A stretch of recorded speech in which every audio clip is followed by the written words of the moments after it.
calculated e yo machalo nade, Sharon? Gigi bedo calculated mopogore. Wachak gi land rate. Land rate, wantiere gi chike mayango kaka land rate onego bed ni ichulo. Wantiere gi the Rating Act, wantiere gi the Evaluation for Rating Act, then wantiere gi specific county laws mayango weche mag rating. Koro Rating Act en chik maduong' mogik ma yango weche mag chulo rates. Then wantiere gi the Evaluation for Rating Act. The Evaluation for Rating Act ni ema nyisowa kaka lowo mopogore opogore bedo valued. Iketo gi e kiwango miwacho ni lowo makama en omenda mare kata value mare nyalo bedo 2 million. Makama value mare nyalo bedo 6 million. Ai wantiere gi specific county laws e wi rating.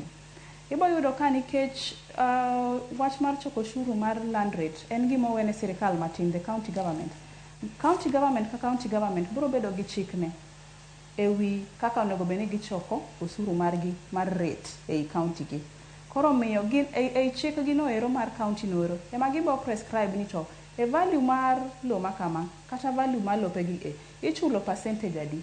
En 1% to koso en 2% to koso en 3%. Omiyo ng'enyne ibiro yudo ka percentage michulo kaka land rate ei Kisumu County opogore gi percentage michulo mar land rate ei Homa Bay County, Siaya County kamano kamano. To kidok rent, nitiere otiko ma ng'ano mokodesha lop sirikal imiyo miluongo ni the lease document. Sa asaya ma ng'ato mi the lease document, document no biro gi kiwango mar rent mibiro chulo iga ka iga e wi lobno. Omiyo en kidwa ng'e ni ka inogo bed ni chulo rent, kidwa ng'e kiwango mar rent monego bed ni chulo, entiere i document no ero miluongo ni the lease document.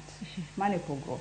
Ing'isa ni wadong' mana gi dakika ariyo kende to atieko twak mar otieno ma kawuono. Sharon, aneno ka ng'ato penja kae ni antiere kod lowo e boma ma Kisumu, to lobno nanyiewe tasegede. Bende podi owinjo bed nachulo sirikal mano mar 10 county ma Kisumu land rates, to ber mane manitiere e chulo land rates? Sharon, ka watieko. Land rate